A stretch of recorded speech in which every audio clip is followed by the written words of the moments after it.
Along this section, we are going to use a new concept called middleware.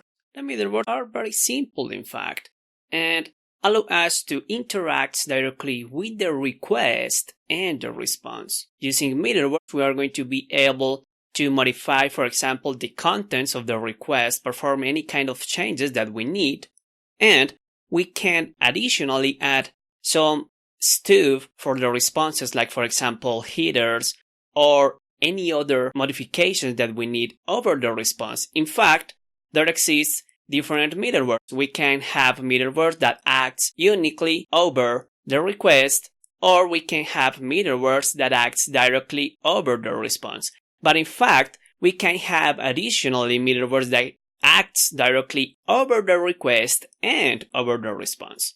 Along the course, we are going to see those different middlewares. In fact, all of them are basically middlewares, but the way to implement the functionality of them is a little different depending on what we need. If we need to act over the request, over the response, or even both of them. Now, in Laravel, the middlewares are quite simple. If you check, in fact, by default, Laravel includes some middleware in the structure.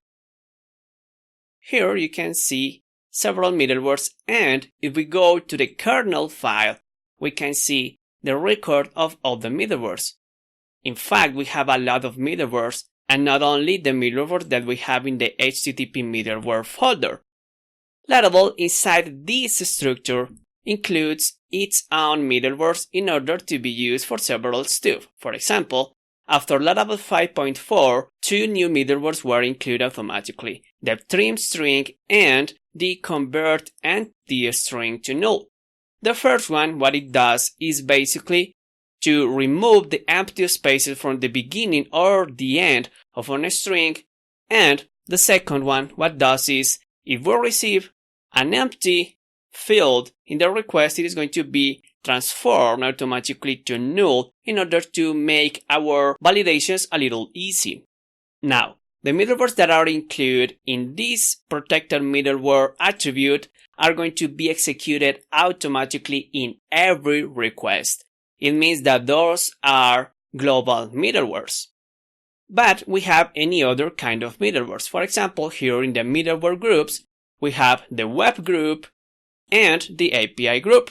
The web group, as you may imagine, are the middlewares that we can execute in the web.php file. It means the web routes. And the API group is basically the middlewares that we are going to execute for the API routes. It means the API.php file.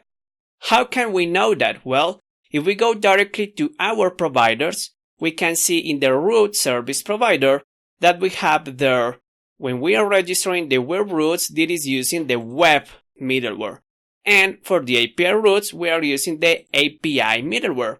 And Laravel automatically resolve this, that those are basically web groups.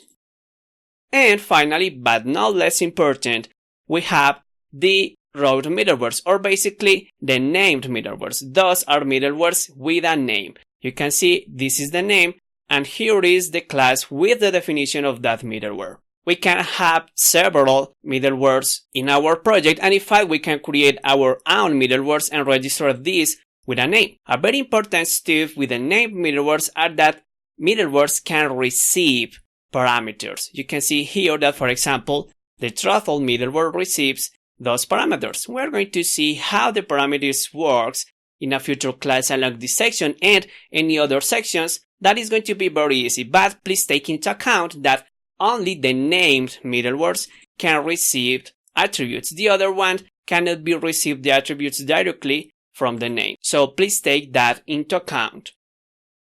The named middlewares can be used in different ways. We can use it directly in our groups, normally, but we can use it directly in our routes, or even better, we can use it directly in our controllers. We can go to the constructor of our controllers and specify an attribute called middleware and say, okay, I want to use this middleware with this specific name, and even sending some attributes specifically for all the methods of this controller, or, for example, to any specific kind of method, only for one of them or all of them excepting others.